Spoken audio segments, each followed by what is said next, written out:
I don't want to enjoy life there, but, like, it's just sad. Like, I don't know. No, that's a rehabilitative. See, that's how jail is supposed to rehabilitate people. But I don't need to be rehabilitated. Like, I don't need that. No, not you. I know you don't. The newly released documentary about the case of Mackenzie Shirilla and the crash that killed her boyfriend and another passenger has skyrocketed to #1 on Netflix. And as more people from Mackenzie's dad being suspended from his job to claims that her first on-camera interview didn't match up with how she was acting behind bars and a very revealing jail phone call, we are taking a closer look at what we've learned since the release of the crash. Welcome to Sidebar, presented by Law&Crime. I'm Jesse Weber. When investigators say she intentionally drove a car into the side of a building in Strongsville, Ohio, killing her boyfriend, 20-year-old Dominic Russo, and his friend, 19-year-old Davion Flanagan. And before I even get into what is happening right now with this Netflix documentary and the fallout, the reaction, the criticism, the blowback from what Shirilla was saying on tape, I just got to put all of this into context for you, okay? So crash reports that were submitted by experts revealed that Shirilla was going nearly 100 miles per hour with no sign of braking when she slammed the car into a brick wall. The Toyota Camry was seen on several cameras in the area before the crash on July 31st, and one actually caught the moment of impact, and it is just horrifying. Give you an idea of this, a 911 call from a passerby came into dispatch at around 6 a.m. Take a listen. There's a car that's smashed up against the building. I didn't go up to it because I was on my motorcycle. I didn't know if I'd get stuck, but they ran the curb. I can see they smashed the sign and hit the building. The car's crashed. What law enforcement saw when they got to that scene was awful. Duty. Radio. This car's split in two.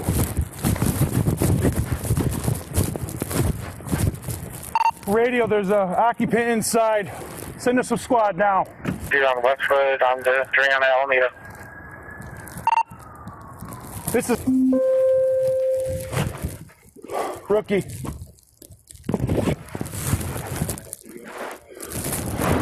Oh my God, dude. Yeah, this smashed car was in multiple pieces. Police officers, they struggled to get the victims inside. According to police reports, debris was scattered in a 70-foot radius. There was a piece of the car that was even found on the roof of the building that Shirilla hit. Now, Dominic and Davion, they were killed, dead in the car. But Shirilla, she somehow survived this impact, this crash, and she was, life-flighted to a hospital with very serious injuries. Dave, what did they tell you? Nothing. Okay, she was life-flighted here. Yeah, I wouldn't know that. Okay. No. You want to sit down? Wait, wait, say this. There's progress in Alameda, car into a building. 2 are deceased in the vehicle. Daughter's driving. Who died? I don't know whether, there's one that we don't know. His name's Jacob. Does anyone know Jacob? Dom? No, stop. Let him talk. Guys, I know, we've been dealing with this. Your daughter's okay. She's talking to us. I talked to her, okay? Your daughter's alive. So an officer then speaks with Shirilla's parents that are in the hospital waiting room, letting them know the information they had so far. And then this officer goes back to speak with them again after getting more details about what investigators found at the scene. Now, to clarify, at the time, the officers believed that Dominic was someone named Jacob, so you might see a little bit of confusion there, but take a listen. Oh, God, help me. All right, I got to talk to you one more time. Just to let you know where we stand as a police department, okay? Where we stand today, okay?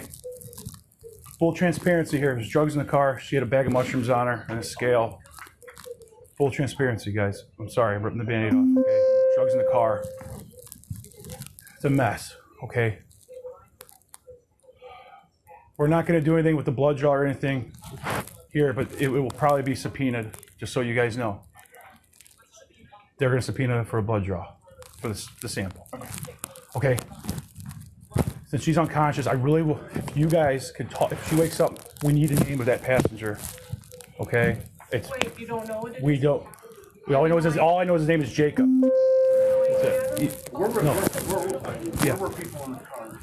She was driving, one in the back seat, and Jacob was in the front.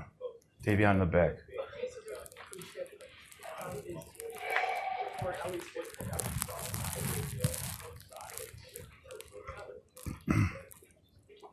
You're the parent. I mean, you have the right to know. This is serious. Yeah, so investigators, they found baggies containing mushrooms and marijuana, and then cash and a scale with suspected drug residue on it, a marijuana vape pen, a bong, all in connection or associated with Mackenzie Shirilla. And the toxicology test done on Shirilla found that while she had these kind of trace amounts of THC in her system, she didn't appear to have taken any mushrooms or that she drank any alcohol in the hours before this crash. In other words, this wasn't a case of her being intoxicated. And me and him were the first ones on scene to discover. She was awake but not awake, so she was like not in and out of consciousness. She had to be fully extracted from the vehicle by FD. I know she has a severe leg injury. But like I said, she was speaking. She was speaking, okay? And she had her seatbelt on. Yes. We had to cut it off to get her out. Stop. Yeah, that probably saved her life. 100% saved her life. She had a seatbelt on. Oh. I don't believe the others did. Oh my God. Oh my God. She got it on. It was at Progress in Alameda. Like I said, they hit a building at a very high speed. She had it on. She did not hit another vehicle. The girls were on her, or like on her person, or just on her? Or did somebody else's? Because it'd be that she. That person. What does that mean? They were pockets. Yeah. That's the least your worries at this point, guys. Oh yeah. All right. Well, I'm just trying to gather information. I'm an information gatherer. Yes. I'm just giving you what I know. Okay. As investigators started to look into what might have led up to all this, what led up to this tragedy, they realized that Dominic and Mackenzie, who had been dating for several years, this was a rather tumultuous relationship. The two had been living together. There were recordings that came out after the crash that revealed these threats that Shirilla had made to Dominic. Like before, you lied. You lied and said you would never lock me out of the house again. That is why we got back together last time we broke up. But I forgot.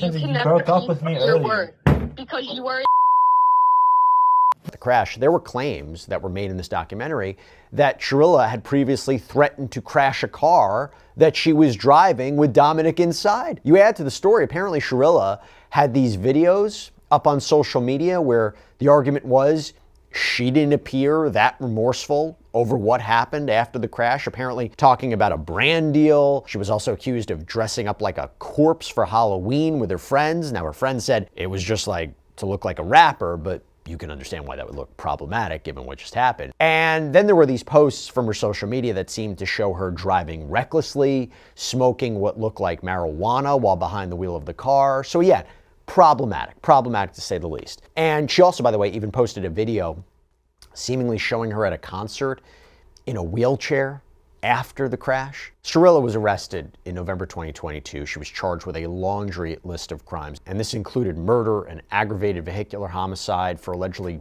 driving into the wall on purpose.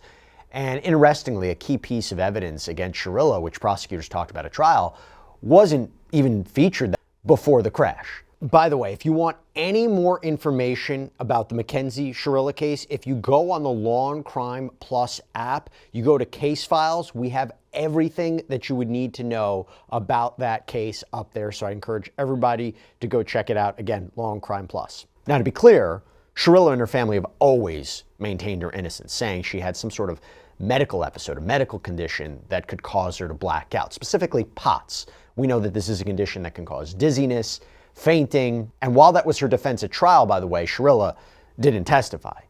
And by the way, going back to what happened when she was arrested, she seemed shocked that she was being taken into custody, and so did her parents. What happens now? What am I doing? Okay, well, Mackenzie's 18, so the lawyer said they called and said that, not to talk to any cops because she's legal counsel. Yeah, and we read her rights because she's 18, and we are not going to ask her any questions. We have nothing to ask her, so we're not going to ask her anything anyway. So when we're done with our booking process, she will likely be processed downtown. We'll transport her downtown. I need to speak to my daughter because you guys aren't allowed to speak to her at all. That's from the lawyer. He does not want you guys speaking to her.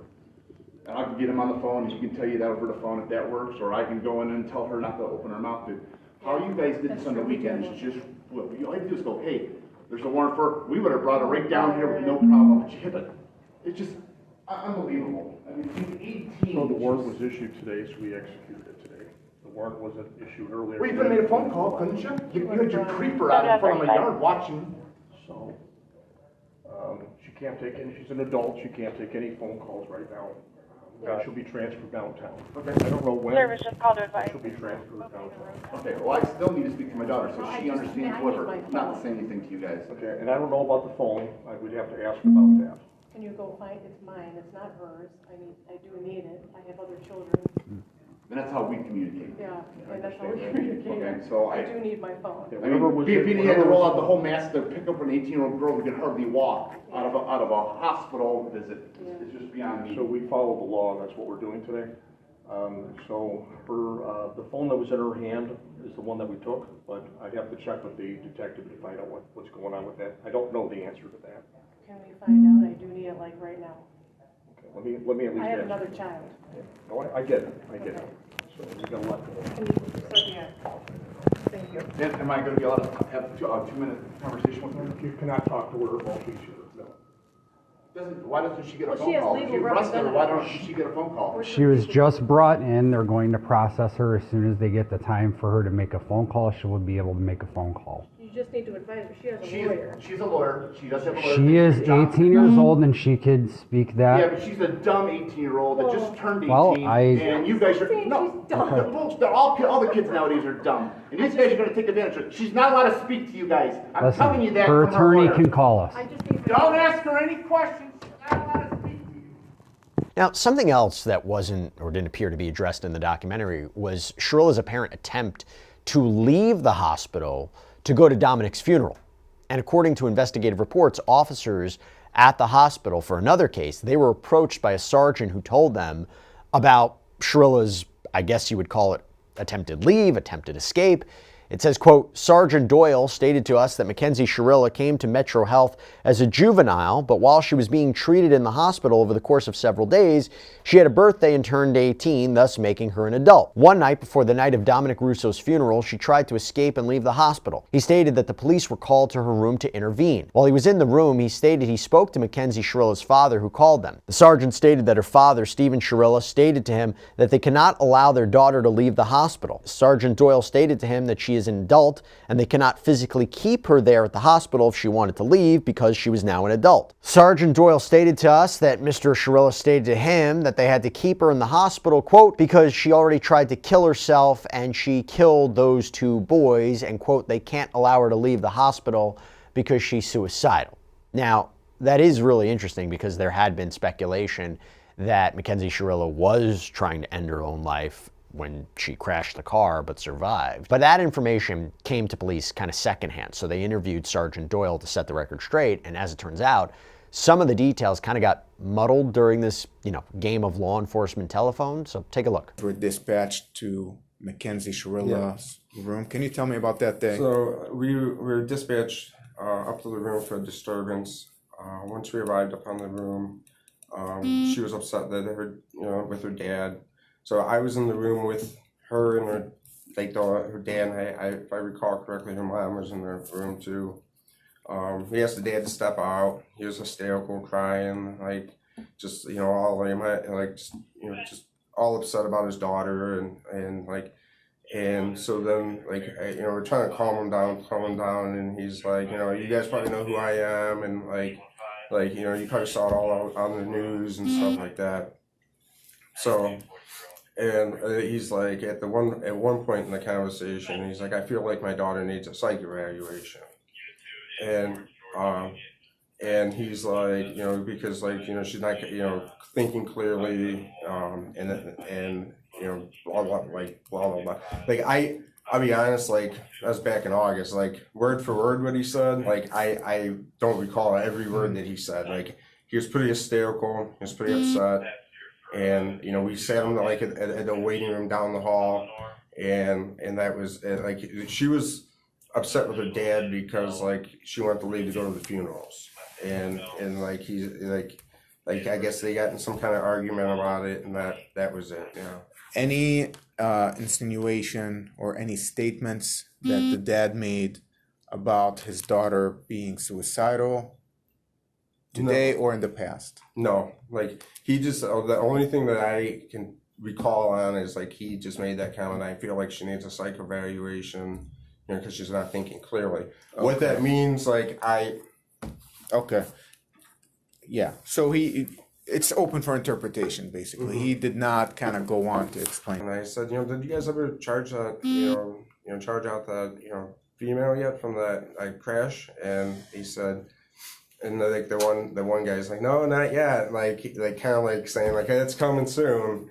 So I said, yeah, we had a little interaction with the dad. I said, and I pretty much told them the same thing I told you. But at the end of it, like I said, I'm like, oh, I said I heard that she intentionally did it. Meaning like I heard that she intentionally did it through another law enforcement source. Gotcha. So. Okay. So at no point was it that you heard it from Shirilla's dad? No. Okay. Can I ask who you heard it from? I was at a party and like there was a bunch of cops there, and it was like a third party. Okay. Was it SPD officers? No, it was the other officer that knew. It was a kind of like third party. Third party, so just cops chopping it up. Yeah. Okay. And so at no point in your conversation, just to be clear, did you say that Mr. Shirilla told you, my daughter needs an eval because she tried to kill herself and in the process killed the two boys? Any reference to Shirilla killing the two boys? No. Okay. In the end, we know that Mackenzie Shirilla opted for a bench trial, so instead of going to a jury, she went in front of a judge, and so the judge would be the trier of fact here. And the judge saw the arguments, saw the evidence, and made a decision. The judge found Mackenzie Shirilla guilty of all 12 counts: murder, felonious assault, aggravated vehicular homicide, drug possession, possessing criminal tools, and Mackenzie Shirilla was sentenced to 2 life terms in prison, served at the same time, with the possibility of parole after 15 years. Now, Shirilla has filed numerous appeals, all of which have reportedly been denied. Her family says they're going to continue their fight to prove her innocence. But you got to go back to this documentary, the Netflix documentary, The Crash. So Shirilla has made certain statements in this documentary from behind bars at the Ohio Reformatory. And the argument is that what she said has met quite the reaction, seemingly caused quite a stir. Like, for example, where she says in the doc, I'm not a monster. I'm not saying I'm innocent. I was a driver of a tragedy, but I'm not a murderer. She also said that regarding Dominic, we would have probably been married by now. We argued, we got back together, we broke up, we got back together. It was rocky, but it was good. We were in love. And again, she would say she doesn't remember anything from the night of the crash, saying, quote, I remember turning on the street, and then I'm waking up in the hospital the next day, and my whole life is shattered. Now, we've heard Shirilla speak before about her actions, and we heard it during her sentencing hearing. In case you haven't seen it, take a look. Is there anyone else? I would like Mackenzie to address the court. Mackenzie, you don't have to speak if you don't want to. It's up to you. Okay? You can sit if it's more comfortable, whatever's better. By the way, her mom also spoke at sentencing, and this too caused quite a stir. She would never, ever, ever murder the love of her life, okay?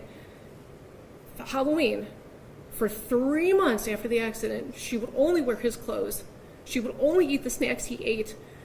She would only listen to the music he wrote, okay? She was laying in bed for 3 months crying. There was a shrine of him next to her with photos and things that he liked, and this flower that lights up that he got her because he wanted it to be fresh and alive forever. It's like a little Beauty and the Beast flower. Okay, she's got this shrine of him next to her. So she was crying for 3 months. So her friends asked if she wanted to go out trick-or-treating or Halloween, and it was at OU. And she didn't even want to go. She said, I don't know, should I go? She couldn't even walk yet, barely. So I told her, I said, baby, please go.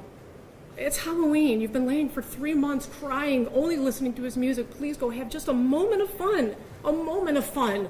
So we told her to go. My husband drove her. I brought her back home. She just needed a second of fun from losing her whole world. So that was us. We told her to go.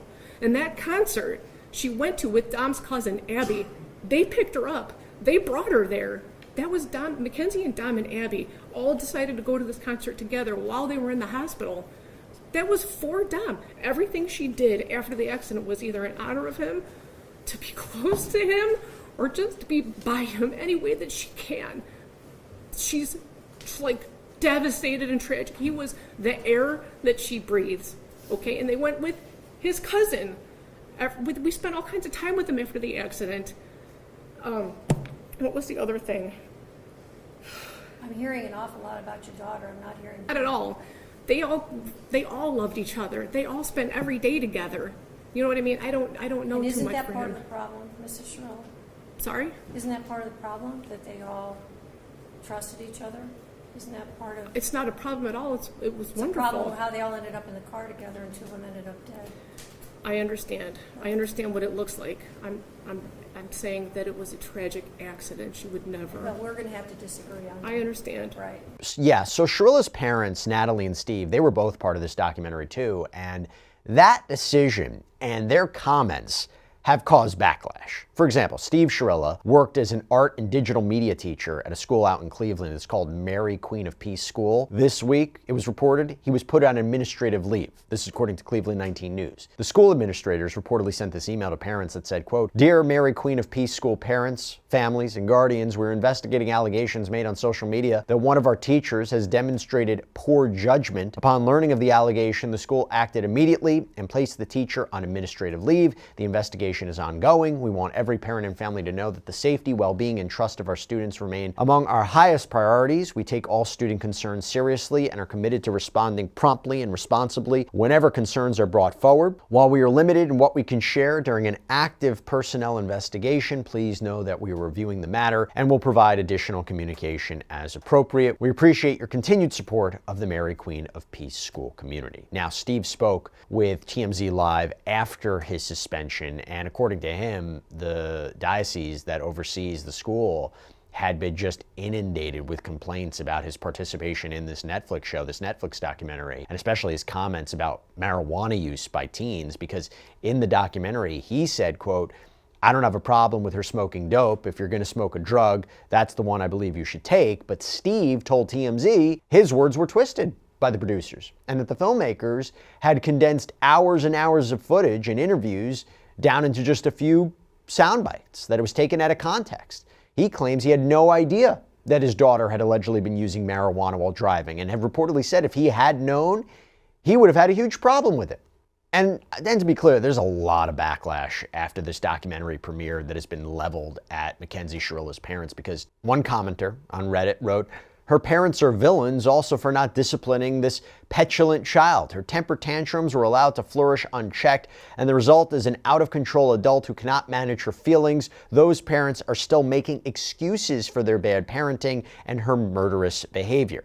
And just to go back to this, the big part about this documentary is Shirilla, right? I mean, this is the only interview with her about the crash. She told the producers that she still, again, has no memory of what happened. The only thing she says makes sense to her is that she had a medical episode. She talked about life behind bars. I mean, she said, quote, "It's really hard every day in here. I try to wake up and be the best person I can be every day, stay out of trouble. There's not a moment that doesn't pass where I don't think about Dom and Davion." However, there's an unexpected moment toward the end of this documentary that we got to talk about, okay? It shows Shirilla speaking with who appears to be a lawyer off screen about how her interview is going. So Netflix's fan site, ta-dum, wrote up an article about the film and said this about a big twist at the end. Quote, "It's only after Mackenzie finishes speaking that the filmmakers reveal her attorney has been in the room the entire time. Her demeanor demonstrably shifts as she checks in on how she's coming across. Quote, I don't want to force anything and just say too much or sound crazy," she says to her lawyer before turning back to the camera to say, quote, "I'm big on the no intent. There was no intent whatsoever there. I have excessive amounts of remorse for Dominic, Davion, both of their families. This was not intentional, and I will do everything I can to prove that to the world and the families, and that's it." Now, multiple ways to look at that. Some could say maybe she's manufacturing how she's coming across. Another way you could say, look, she's making a statement. Of course, she's going to consult with her lawyer. But when it comes to how Shirilla maybe really is acting behind bars, who's the real Mackenzie Shirilla? So we are getting an insight from somebody who apparently spent some time with her behind bars. Also, by the way, jailhouse phone calls we'll talk about. So look, I had a chance to speak with a woman named Kat Crowder on my News Nation show, Jesse Weber Live, last night. And she spent some time locked up at the same time as Shirilla at this correctional facility. And she claimed, look, while she wouldn't say she was friends with Mackenzie Shirilla, she observed how she acted behind those prison walls. A very light demeanor, if that makes sense. So lots of laughing, lots of giggling, you know, makeup done every day. It was never this dark, smug, tough girl act that was in this video, trying to portray some sort of remorse. I never, you know, I don't know what somebody's thinking. I don't know what's going on in her head, but from my observations, there was never any, you know, behaviors that looked like somebody who was remorseful. Towards the end of my sentence, before I was about to be released, I saw Mackenzie walking the track on the yard, and she did have large hickeys. And it's come out since then that she's had multiple girlfriends since being incarcerated, doing who knows what. So that just had to result from another one of those. Was she a mean girl in the prison? I do say that she wanted to be like Regina George. I mean, just the way that she did her makeup, the way that it was like she was going out to a club or something, or she thought she was going to be famous or photographed. She would wear her clothes altered so they would be form-fitting, and she would make fun of people who had less than she did because she was well taken care of inside prison. Yeah, so Kat said she never saw any signs of POTS either, that after speaking with others who had more direct contact with Mackenzie Shirilla, that the crash, according to Shirilla, allegedly what she told these people, wasn't really due to POTS, but maybe being high. So this idea of mixed stories. Again, this is according to Kat. But others are coming forward online to talk about their experiences with Mackenzie Shirilla, including one person on Reddit who wrote, I went to high school with all of them, but Mackenzie and Davion were a couple years ahead of me. My friend played football with Davion and knows Mackenzie's parents, and her and I are both friendly with Mackenzie's sister. We both think her family is in denial and that her actions were intentional. It's an awful situation all around. Obviously, no way to confirm if this person really knows them, but something to think about. People magazine also obtained this apparent jail phone call between Mackenzie Shirilla and her mom, where Shirilla seemingly complains about her circumstances. I don't want to enjoy life there, but like it's just sad. Like I don't know. No, that's a rehabilitative. See, that's how jail is supposed to rehabilitate people. But I don't need to be rehabilitated. Like I don't need that. You. Like I know you don't. I feel like I want to live off the grid. Like, and I'm just been thinking about like how I'm just gonna be like old when I get out of jail, and like I don't know, like I'm not gonna be able to have kids or like a family and shit like what? that. Like Stop that. I'm just scared they're gonna be like, you have the death penalty or you're going to life for 40 years. I know. Well, let us fight. Let us do what we're doing, okay?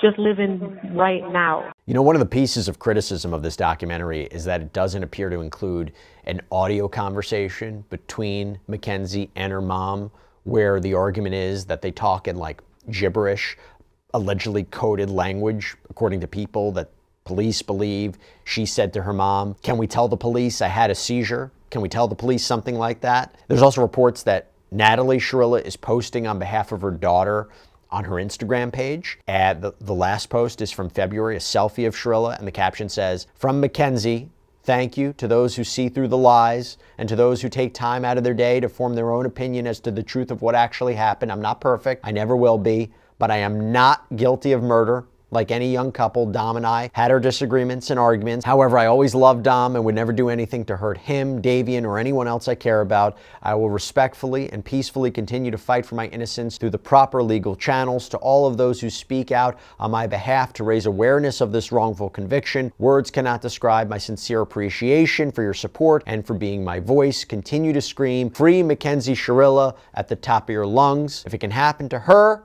it can happen to us. Follow Free Mackenzie Shirilla on Facebook and TikTok for the truth. And it's signed Mackenzie's support team. Now, It is possible that Mackenzie Shirilla could be paroled as early as 2037, according to the Department of Corrections, when she's in her early 30s, so something to look out for. But the judge did say during her sentencing that she expects Mackenzie Shirilla won't be let out anytime soon, if ever. So for now, Mackenzie Shirilla remains locked up at the Ohio Reformatory for Women in Ohio. That's all we have for you right now here on Sidebar. Everybody, thank you so much for joining us. And as always, please subscribe on YouTube, Apple Podcasts, Spotify, wherever you should get your podcasts. You can also check us out on NBC's Peacock as well. If you want to follow me, Instagram, my News Nation show, Jesse Weber Live, Monday through Friday, 11 p.m. Eastern. I'll see you next time, everybody.